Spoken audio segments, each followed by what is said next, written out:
신구약 전체에서 우리 하나님은 죄범한 하나님의 백성들을 향하여서 한 가지만 말씀하고 있습니다.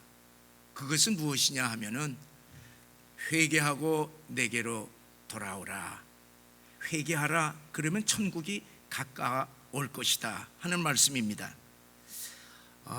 왜 그렇게 돌아오라고 말씀하시는 것입니까?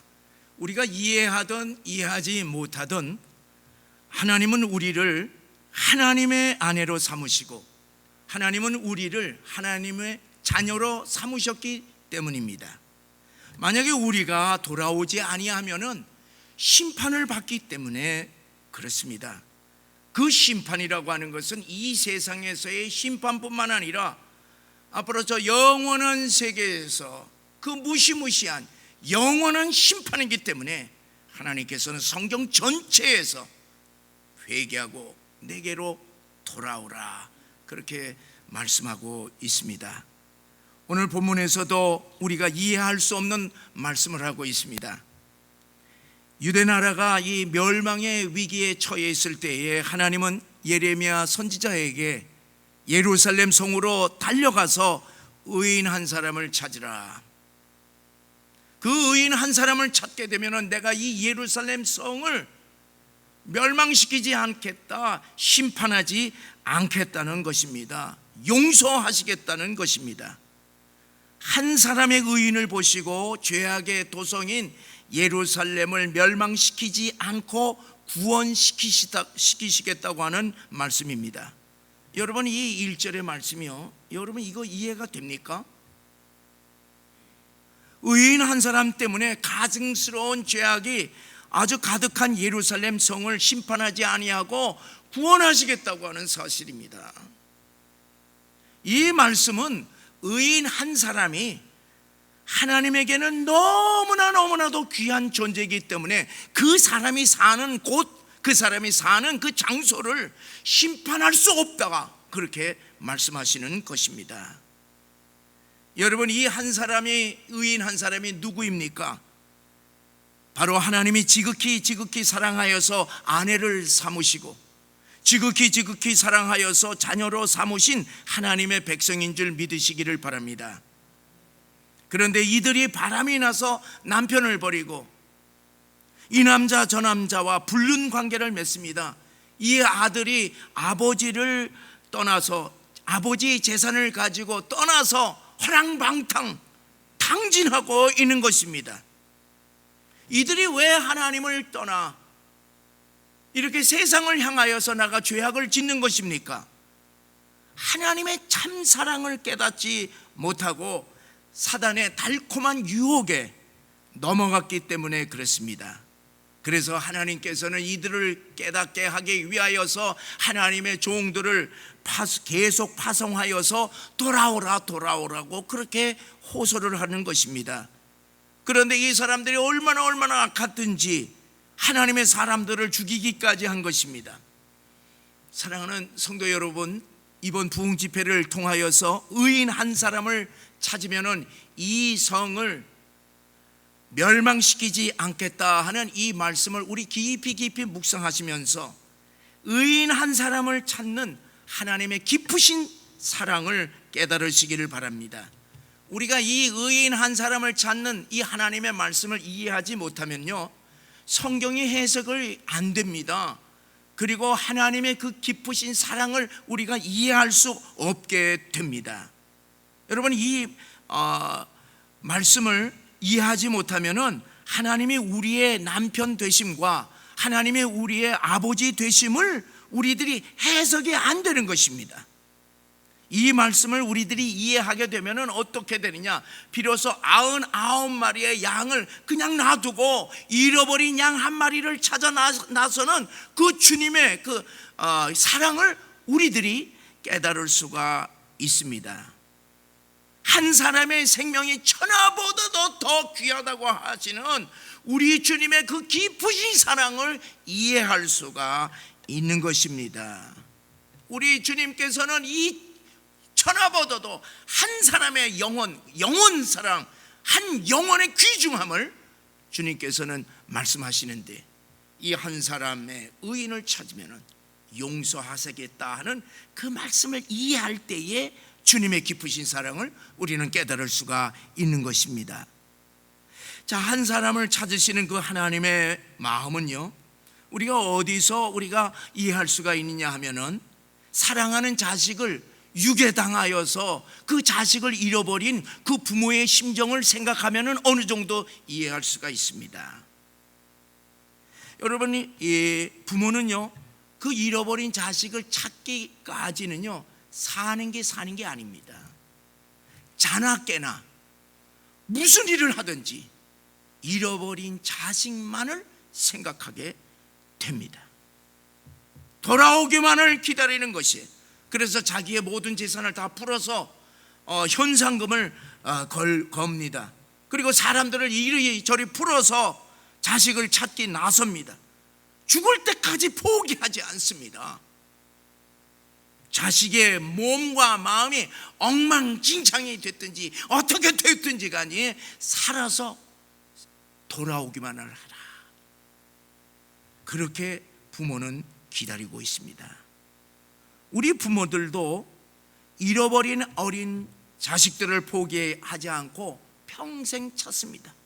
하물며 하나님의 형상으로 지으셔서 하나님께서 아내를 삼으시고 하나님께서 자식을 삼은 하나님의 백성을 하나님께서 어떻게 포기할 수가 있겠습니까? 어떻게 그 영원히 지옥의 형벌에 이렇게 보낼 수가 있겠습니까? 그럴 수 없다라고 하는 사실을 오늘 우리들에게 말씀해 주고 있습니다. 그래서 선지자들을 보내고 그리고 예수님까지 계속 보내면서 내게로 돌아오라, 그렇게 말씀하시고 있습니다. 이 의인 한 사람을 찾으면은요, 죄악의 도성 예루살렘 성도 심판하지 않겠다 하는 이 말씀은 이제 그 우리나라의 이산 가족을 생각해 보면은 또 어느 정도 이해를 할 수가 있습니다. 자, 사랑하는 아내나 남편을 북에 두었거나 또는 자식을 북에 두고 이 땅에서 사는 분들의 심정을 한번 생각해 보세요. 이산 가족이 아닌 우리들은 김정은 정권이 멸망을 위해서라면요, 평양이 어떤 심판을 받든지 전혀 괜찮습니다. 그렇게 생각을 하죠. 그러나 이산 가족들은 어떻게 생각하겠어요? 평생 결혼 안 하고 평양에 북에 둔 이 아내만을 생각하는 홀로 된 남편, 그리고 북에 자식을 둔 부모의 입장은요, 우리하고는 다릅니다. 그렇잖아요. 사랑하는 그 한 사람이 없다면은 지금 북한이 불바다가 되건 어떻게 되든지 그냥 넘길 수가 있어요. 그러나 확실히 내 사랑하는 아내와 내 사랑하는 자식이 확실히 지금 있다고 하는 것을 알게 되면요, 그것이 불바다 천만의 말씀이에요. 천만의 말씀. 그렇게 돼서는 안 될 것 아니겠습니까? 어떻게 내 사랑하는 아내와 내 사랑하는 자식을 불바다가 되는 것을 모른다고 하겠습니까? 내가 사랑하는 아내와 자식을 찾기까지 우리 인간들도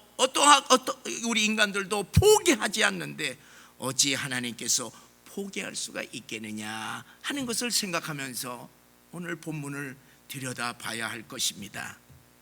자, 오늘 여기 본문에 보게 되면은 하나님이 찾으시는 의인 한 사람은 어떤 사람인가? 여기 본문에 보면은 정의를 구하고 진리를 구하는 사람이라 그렇게 기록을 하고 있습니다. 그런데 이제 옛 성경을 보게 되면은 정의가 아니라 공의를 행하고 라고 이제 공의라고 이렇게 번역이 되어 있습니다. 공의를 구하고 진리를 구하는 자라 번역이 됐는데 옛날 성경 번역이 더 성경적이에요. 왜 그러냐? 공의라고 하는 의미는요, 하나님과 우리와의 올바른 관계를 얘기하고, 정의라고 하는 것은 사람과 사람과의 이 사회에서의 올바른 관계를 정의라고 표현하고 있습니다. 뭐 어쨌든 1절에서 말하는 의인 한 사람의 뜻이라고 하는 것은 이제 어떤 의미냐 하면은 4장의 그 한 사람의 의인 한 사람에 대하여 의미를 규정했습니다. 이미 기록을 하고 있습니다. 자, 우리 이미 100년 전에 멸망한 북이스라엘 백성들 중에 하나님께로 돌아오겠다고 하는 사람들이 있었습니다. 남유다에도 이렇게 선지자의 말을 듣고 이제 내가 하나님께로 돌아가겠습니다, 그렇게 말하는 사람이 있었던 것입니다. 그런데 이들은 어떻게 되느냐, 말만 하고 돌아오질 않는 것입니다. 그래서 선지자 예레미야를 통하여서 너희들이 돌아오겠다면 돌아와라, 그런데 징표를 가지고 와라 했습니다. 그래서 북이스라엘 백성들에게는 2가지 징표를 가져오고, 그리고 남유다 백성들에게는 2가지 징표를 보이라고 그랬습니다. 그래서 이 4가지 징표가 보일 때에 참다운 회개로 하나님께로 돌아오는 의인이 된다 하는 의미를 4장에서 기록을 하고 있는데, 그것이 무엇이냐 하면은 4가지 회개의 징표가 바로 첫째는 하나님 앞에서 가증한 우상을 버리라는 것입니다. 두 번째는 이 사람들 앞에서 진실과 공평과 정의를 행하라는 것입니다. 세 번째는 묵은 땅을 갈아엎고 파종하라. 네 번째는 스스로 할례를 행하여서 마음의 가족을 배라는 것이에요. 그래서 여러분, 의인 한 사람은 성경 말씀대로 하나님 앞에서나 사람 앞에서 철저하게 회개하고 하나님께로 돌아온 하나님의 아내, 하나님의 자녀인 줄 믿으시기를 바랍니다. 그런데 우리가 결론적으로 우리가 보게 되면 예루살렘이 어떻게 됐습니까? 유대 나라가 어떻게 됐습니까? 다 심판당하고 멸망당했습니다. 왜 그렇게 했어요? 내 아내, 내 자녀가 없기 때문에 하나님께서는 심판하였던 것입니다. 2절에서부터 9절까지 보게 되면은 이 예루살렘을 심판하지 않을 수 없다라고 하는 타락상을 5가지로 지적을 하고 있습니다. 그 첫째가 거짓 맹세를 하였다는 얘기예요. 그래서 우리 5장 2절을 우리 한번 다 같이 읽어보시겠습니다. 시작. 그들이 여호와께서 살아계심을 두고 맹세할지라도 실상은 거짓 맹세니라. 그들은 하나님의 이름으로 맹세를 했어요. 말은 맹세를 한 거예요. 그러나 실제로 뭐냐? 거짓 맹세였다는 것입니다. 여러분, 사람하고도 굳게 약속을 하고 그 약속을 지키지 아니하면 그 사람은 어떤 사람이 돼요? 믿을 수 없는 사람이 되는 거예요. 그건 사회적으로 인생 끝입니다. 그 사람이 입만 열었다 하면은 저 사람 거짓말하는 사람이야. 그 사람에게는 신뢰할 수가 없습니다. 사회적인 관계가 끝입니다. 자, 그런데 하나님의 이름으로 맹세를 하고 지키지 아니하면은 어떻게 되는 것입니까? 하나님께서 심판할 수밖에 없는 것이에요. 자, 사람들이 왜 하나님의 이름으로 맹세를 하는 거예요? 그거는 뭐냐? 내가 하는 얘기야말로 최고의 틀림없는 말이다.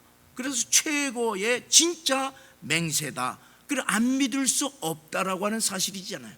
그래서 사람들로 하여금 완전히 100% 믿게끔 하기 위해서는 하나님의 이름으로 맹세하면 그 끝나는 겁니다. 여러분, 우리나라 이제 사람들도 이제 굳은 맹세를 할 때 이게 틀림없다 그럴 때 무슨 얘기를 하는 거예요? 우리나라 사람 뭐라고 해요? 내 손에 장을 지지라. 그 얘기를 하면은 이거 믿을만한 거예요. 그런데 이렇게 장을 지지라 그리고 하나님의 이름으로 맹세해놓고 알고 보니까 거짓 맹세였습니다. 누가 그랬느냐? 유다 지도자들과 거짓 선지자들, 제사장들, 종교적인 지도자들, 백성들 다 죄다 뭐냐면 하나님의 이름으로 다 맹세를 하는데 나중에 보면은 이것이 거짓 맹세였다는 것입니다. 여러분은 어떻게 살아계신 하나님을 두고서 이렇게 맹세를 할 수가 있습니까? 거짓 맹세를 어떻게 할 수가 있어요? 여러분, 이들이 정말로 하나님의 살아계심을 믿었습니까? 진실로 믿었다고 할 것 같으면은 살아계신 하나님의 이름으로 결코 맹세를 할 수 없습니다. 여러분, 이들이 하나님의 이름으로 맹세를 하면서 이들이 정말로 하나님을 두려워했겠어요? 천만의 말씀, 정말로 하나님, 살아계신 하나님을 두려워했더라면 절대로 하나님의 이름으로 맹세를 할 수가 없습니다. 모든 이스라엘 모든 백성들이 다 하나님을 정말로 믿지도 아니하고, 살아계신 믿지도 아니하고 하나님을 두려워하지도 않았던 것입니다. 그래서 하나님의 이름을 망령되이 사용하면서 거짓말을 그냥 서슴없이 했습니다. 그렇게 또 하나님의 이름으로 맹세를 하니 하나님께서는 어떻게 합니까? 이 모든 유대 사람들을 심판하지 않을 수 없다라고 하는 것이에요. 자기들이 맹세한 대로, 그들 믿음대로 다 멸망당했던 것입니다. 두 번째로 3절에 보니까 하나님께로 돌아오기를 싫어했다고 했습니다. 이스라엘 백성들의 역사를 보세요. 하나님께 얼마나 많이 두들겨 맞았습니까? 수많은 징계와 진노를 당했습니다. 수많은 전쟁의 역사를 보세요. 이스라엘처럼 전 세계 역사에서 이스라엘처럼 두들겨 맞은, 상처가 많은, 고통을 당한 민족이 어디 있습니까? 지금까지도 계속이에요. 그런데 그들은 하나님께로 돌아오지를 않았습니다. 아주 마치 하나님께로 내가 절대로 돌아가지 않는다고 작심하였듯이 그 악한 길에서 돌이키지를 않았습니다. 그래서 그들의 얼굴이 어떻게 뭐처럼, 바위처럼 굳어져 있다, 그렇게 기록을 하고 있어요. 그들의 마음이 강팍한 마음을 가지고 있었기 때문에 하나님께로 돌아오지를 않았던 것입니다. 그들이 돌아오지 않아 매맞았던 그 말씀이 이사야 1장 5절 6절에 이렇게 기록하고 있습니다. 우리 함께 읽어보시겠습니다. 시작. 너희가 어찌하여 매를 더 맞으려고 패역을 거듭하느냐? 온 머리는 병들었고 온 마음은 피곤하였으며 발바닥에서 머리까지 성한 곳이 없이 상한 것과 터진 것과 새로 맞은 흔적뿐이거늘 그것을 짜며 싸매며 기름으로 부드럽게 함을 받지 못하였도다. 수많이 두들겨 맞았다는 얘기입니다. 그들은 하나님 앞에 나와서 제사 다 드렸습니다. 성전 제사를 드렸지만은 그들은 뭐를 했냐? 마당만 밟고 갔다는 얘기입니다. 오늘날 이 시대에도 그렇지 않습니까? 여러분, 교회 누구나 다 나오죠. 그런데 오늘날 변화의 역사가 있습니까? 변화가, 우리 성도들이 하나님 앞에 나와서 하나님 앞에 자복하고 회개하고 변화되고 신앙의 열매가 맺게 되고 모든 사람들이 막경 칭송하고 정말 하나님의 역사들이 일어납니까? 뭐예요? 한국교회가 묵은 땅이에요. 묵은 땅. 마음의 가죽들이 너무나 단단합니다. 그래서 제사장들과 바리새인들과 서기관들처럼 전혀 회개가 없이 바위처럼 강팍한 마음을 가지고 뭐를 하냐? 마당만 밟고 가는 것입니다. 그러니 어떻게 돼요? 하나님의 진노를 피할 수가 없지 않습니까? 여러분, 4절 5절에 보면은요, 왜 이렇게 되는가 나옵니다. 하나님의 법을 알지 못했다, 그런 것이. 하나님의 법을 알지 못했다. 유다 백성들은 하나님의 법을 알지 못했다니. 왜 알지 못했느냐? 종교 지도자들이 이 백성들에게 하나님의 법을 가르치지를 않았습니다. 그들은 뭐를 했느냐? 오히려 그들은 멍에를 꺾고 결박을 끊었다고 그랬어요. 이게 말이 무슨 얘기예요? 황소는요, 소는 이 멍에를 뒤집어 써야지만은 주인의 말을 고분고분하게 듣게 되어 있습니다. 그리고 이 소는요, 항상 이거 매야 돼요. 묶어야 됩니다. 그런데 오히려 이 멍에를 꺾어버리고 결박을 푸니까 어떻게 되느냐 하면 주인에게 반발하고서 들이받는 것입니다. 하나님을 향해서 들이받는 것이에요. 이리저리 날뛰는 것입니다. 왜 그러느냐? 백성의 지도자들인 종교 지도자들이 하나님의 백성에게 하나님의 말씀을 가르치지 아니하고 어떻게 했냐? 제멋대로 신앙생활을 하도록 그냥 버렸던 것이. 여러분, 오늘날 우리 한국교회에 제멋대로 신앙생활하는 사람들이 얼마나 많아. 열심은 대단해. 그러나 자기 신앙에서 벗어나지를 못하는 거예요. 딱 굳어져 있어갖고. 아니, 항상 하나님의 말씀이 들으면 그거를 듣고서 이렇게 회개를 하고 또 고치고 그렇게 해서 성장을 해야 되는데, 딱 자기 틀 속에서 딱 있으니까 이제 틀리면은 그냥 받는 거예요. 얼마나 많습니까?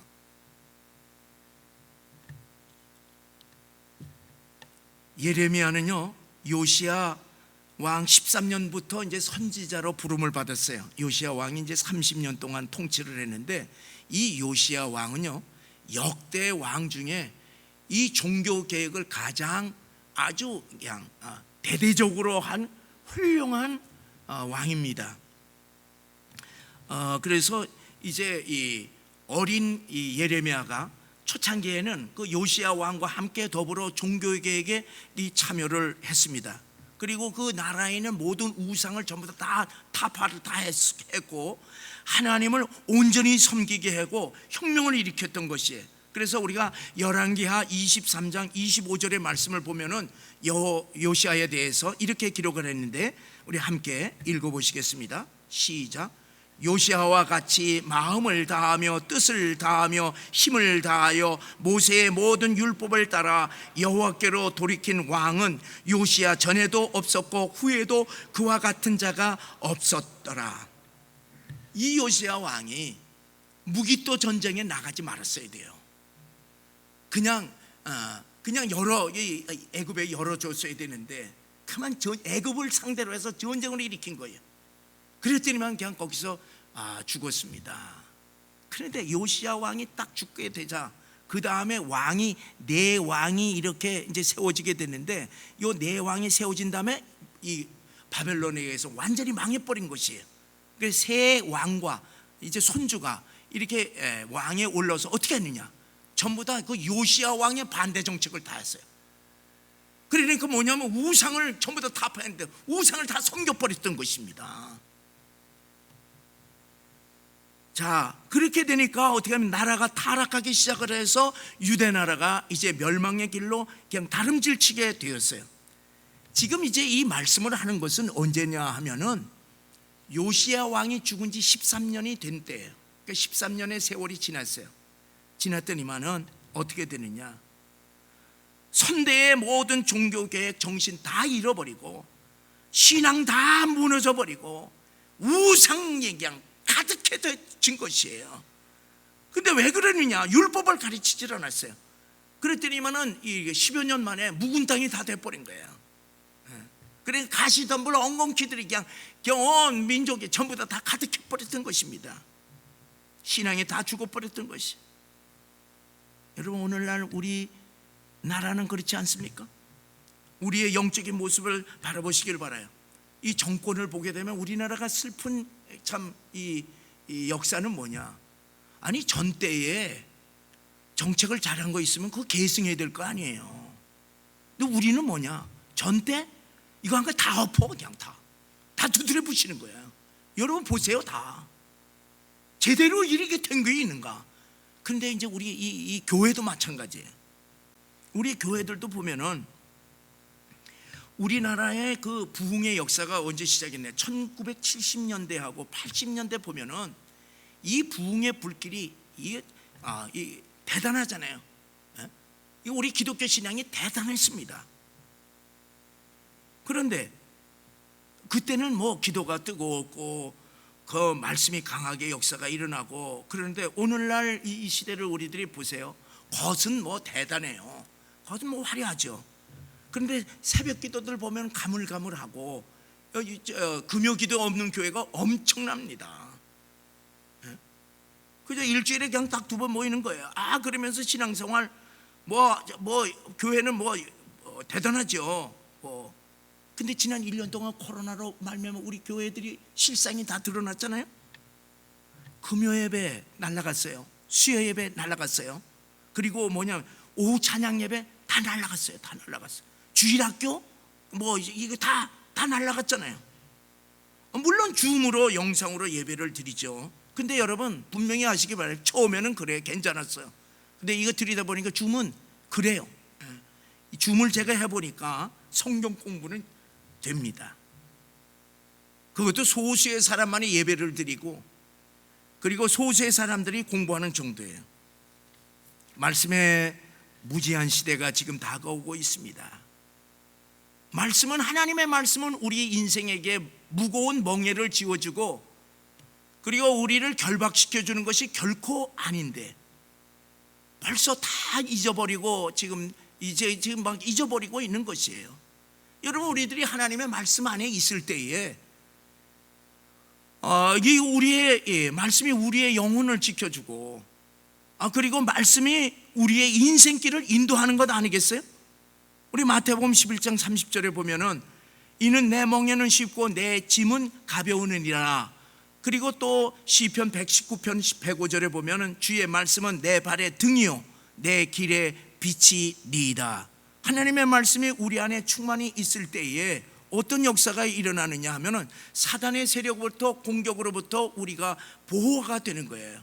그런데 여기 본문 말씀에 보니까 하나님의 말씀이 없으니까 뭐예요? 사자들, 표범들이 와서 그냥 다 유린해 버리는 것 아니겠습니까?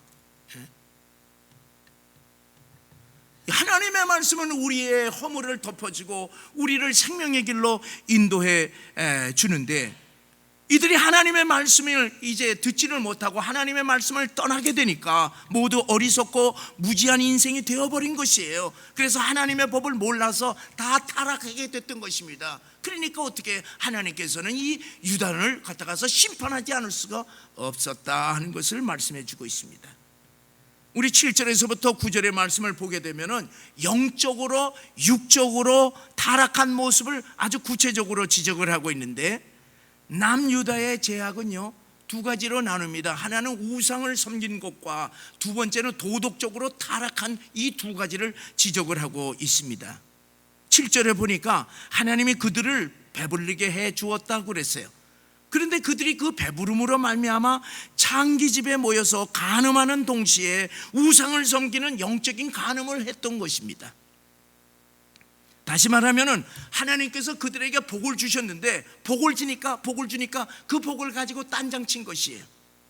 그 받은 복으로 우상을 섬기고 그 받은 복으로 뭐냐면 도덕적으로 타락한 생활을 했다는 말씀입니다.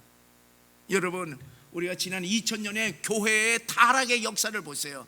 왜 교회들이 타락을 했는가? 왜 원래 초대교회의 모습이 다 사라지고 왜 교회마다 왜 전 세계에 타락했는가? 왜 그렇겠습니까? 바로 이것에 걸리게 된 것이에요. 오늘 여기 말씀의 교회 타락은요 여기에 걸린 것입니다.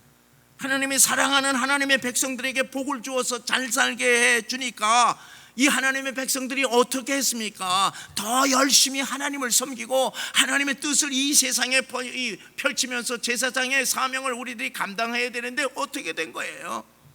그 잘 살던 유럽과 미국을 보세요. 하나님 다 떠났습니다. 그 대신에 뭐예요? 세상의 즐거움에 도취되어 있는 거예요. 그냥 우리나라는 안 그렇겠습니까? 한국도 마찬가지. 여러분, 하나님을 믿는 하나님의 백성들에게 하나님께서는 복을 다 주셨어요. 우리 대한민국의 모든 성도들은요 이 중류 이상입니다. 못 사는 사람들이 그렇게 많지는 않습니다. 자, 하나님께서 하나님의 백성들이 복을 주었어요. 무엇을 하라고 복을 주신 것입니까? 좋은 아파트에서 내 가족만 잘 먹고 잘 살면서 이 세상의 온갖 즐거움을 다 누리라고 하나님께서 주셨습니까? 우리에게 물질 주시고 우리에게 건강 주시고 우리에게 가정을 주시고 사업을 주시고 좋은 직업을 주신 이유가 무엇입니까? 우상을 섬기라고 주셨습니까? 이 세상의 모든 쾌락, 즐거움, 편안함 이거 다 즐기라고 하나님께서 우리들에게 모든 복을 주신 것입니까?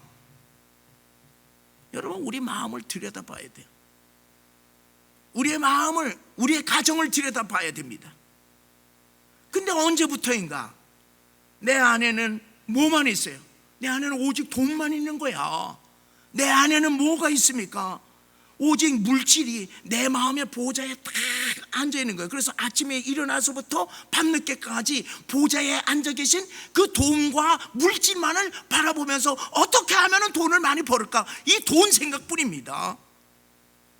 그리고 뭐냐면 어떻게 하면 보좌에 건강할까, 온통 건강만이에요. 온통 사업만이에요. 온통 자식만이에요. 온통 오늘은 어디 가서 즐거울까, 온통 세상의 즐거움과 쾌락만이 생각하는 것입니다. 그리고 내가 어떻게 하면은 내 평안만 생각하면은 이런 삶 속에서 우리의 인생이 어떻게 되겠습니까? 나도 모르는 사이에 내 마음의 보좌에는 보이지 않은 우상들이 가득하게 있어서 매일매일 그 우상들을 바라보고 어떻게 하면 내가 저것을 차지할까, 그것만 생각하는 것 아니겠습니까? 내 생명의 근원 되시고 생수의 근원 되시는 우리 하나님을 떠나서, 주님을 떠나서 주님보다도 더 다른 것을 생각하고, 주님보다도 더 다른 것에 관심을 두고, 주님보다도 다 다른 것을 즐겁게 여기고, 그런 것을 더 얻고자 하는 그 모든 것이 우리 마음의 우상이라고 하는 사실을 여러분들 분명히 깨우치시기를 바랍니다. 8절에 보시면요, 기가 막힌 얘기가 나옵니다. 이 8절 우리 다 같이 읽어보시겠어요? 시작. 그들은 두루 다니는 살찐 순말같이 각기 이웃의 아내를 따르며 소리 지르는도다.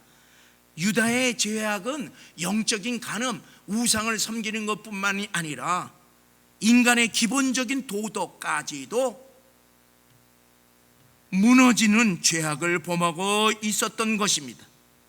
여기 유다 백성들을 뭘로 표현하느냐? 두루 다니는 살찐 순말이다, 이렇게 비유를 했어요. 여러분, 순말, 젊은 그냥 순말의 특징이 무엇이겠어요? 그거는 넘치는 정욕입니다. 남유다 백성들은 넘치는 정욕에 못 이겨서 이웃의 아내와 음행을 저질렀다는 얘기입니다. 타락한 세상이에요. 여러분 생각해, 오늘날 오늘날이죠. 타락한 세상에 반드시 두드러지게 나타나는 것이 한 가지 있으니 그게 무엇이겠습니까? 음란. 사탄은 우리 모든 인간의 가장 취약한 약점을 너무나도 잘 알고 있습니다. 그 취약점이 뭔지를 아세요? 음란, 정욕입니다. 정욕이에요.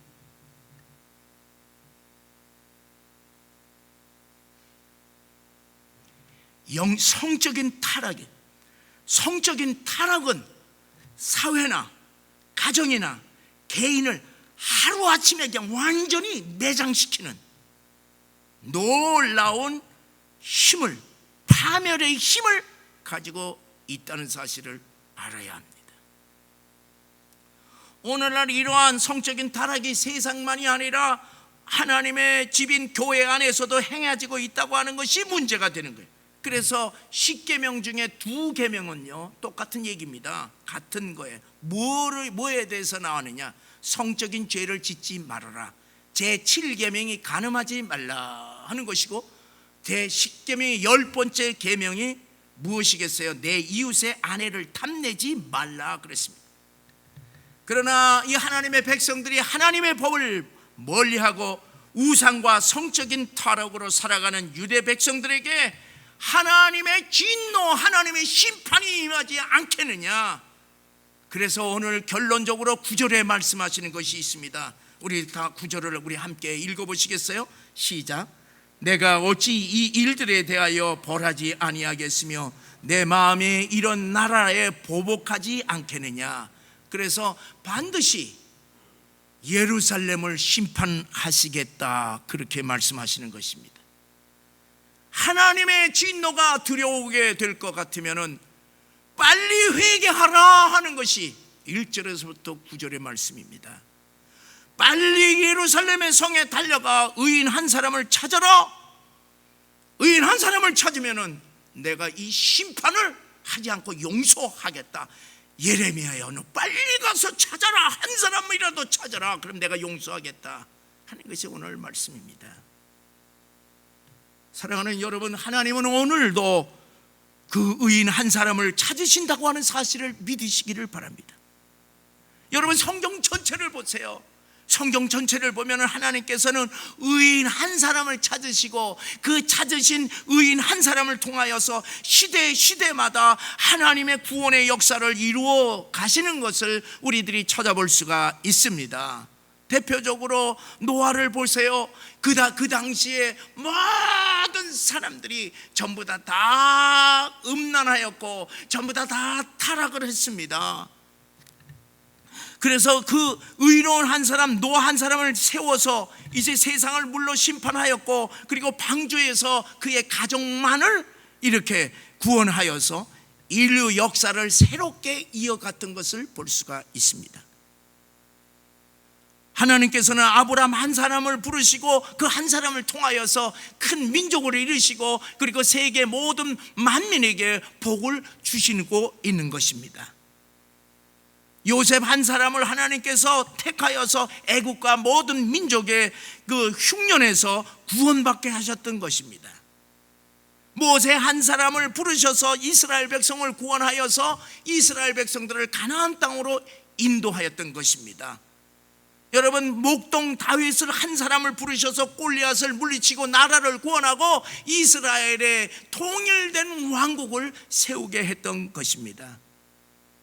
여러분, 하나님은 죽으면 죽으리라고 이 고백한 에스더 한 사람을 통하여서 몰살당한 유대인 전체를 구원했던 것입니다. 하나님께서는 예수님 한 분을 이 땅에 보내주셔서 예수님을 통하여서 죄 가운데 빠져있는 신음하는 영원히 죽을 모든 인류를 구원할 수 있는 구원의 길을 열어놓으셨던 것입니다. 하나님은 죄인 중에 괴수인 바울 한 사람을 통하여서 세계 복음화의 문을 열어서 오늘 여러분과 우리가 구원을 받게 된 것입니다. 하나님은 예레미야 선지자를 통하여서 유다의 의인 한 사람이 없어서 예루살렘에 멸망당할 것을 경고하시면서 빨리 한 사람을 찾으라고 명령했습니다. 그러나 그 하나님의 말씀을 들었던 유다 백성 어느 누구도 회개하지 않고 어느 누구도 하나님 앞에 돌아오지 아니함으로 말미암아 바벨론에 의하여서 예루살렘뿐만 아니라 온 유다가 완전히 다 패망을 하였던 것입니다. 오늘도 살아계신 우리 하나님은 예레미야를 통하여서 국가와 민족의 흥망성쇠의 중요한 원인은 정치나 경제나 외교나 안보의 문제가 아니라 하나님께서 쓰시고자 하시는 의인 한 사람에게 달려있다고 하는 말씀을 기억을 하면서 우리 마음판에 의인 한 사람을 우리 마음판에 새기시기를 주의 이름으로 간절히 축원합니다. 오늘도 하나님이 찾으시는 그 한 사람이 바로 여러분과 제가 되기를 주님의 이름으로 간절히 축원합니다. 그 의인 한 사람은 어떻게 되어야 되겠습니까? 어떻게 의인 한 사람이 될 수가 있습니까? 그것은 나 자신의 죄를 깊이 깨닫고 마음의 모든 우상들을 전부 다 버리고, 그리고 거짓된 모든 것을 전부 다 제거해버리고, 묵은 땅을 뒤엎어버리고, 그리고 마음의 가죽을 찢고 하나님 앞에 회개하는 자임을 분명히 깨달으시고, 이 밤에 하나님 앞에 회개하면서 나를 하나님이여 하나님이 찾으시는 한 사람이 되게 하여 주시옵소서 기도하는 이 밤이 되시기를 주의 이름으로 간절히 축원합니다. 그리고 사랑하는 성도 여러분, 이 밤에 우리들에게 주신 하나님의 사명을 다시 깊이 깨닫기를 원합니다. 여러분, 하나님께서 예레미야에게 예루살렘으로 성으로 빨리 달려가서 의인 한 사람을 찾으라고 명령하신 것처럼 오늘 이 밤에 여러분과 저를 이 시대의 예레미야로 부르셔서 하나님이 찾으시는 그 의인 한 사람을 찾기를 원하신다고 하는 사실을 믿으시기를 바랍니다. 오늘도 빨리 내 가정으로 달려가서 내 아내나 내 남편이, 내 자녀들이, 내 친척들이 영적으로 하나님 앞에서 의로운 사람인지 그렇지 않은지 찾아보라고 하시는 주님의 음성을 들으시기를 주의 이름으로 간절히 축원합니다. 이 밤에 빨리 세상에 나아가서 하나님이 찾으시는 그 의인 한 사람을 찾아보라고 하는 예레미야의 사명이 우리 모두의 사명이 되시기를 주의 이름으로 간절히 축원하며, 오늘 이 밤에 그 한 사람을 내게 알려주시옵소서 기도하는 이 밤이 되시기를 주의 이름으로 간절히 축원합니다.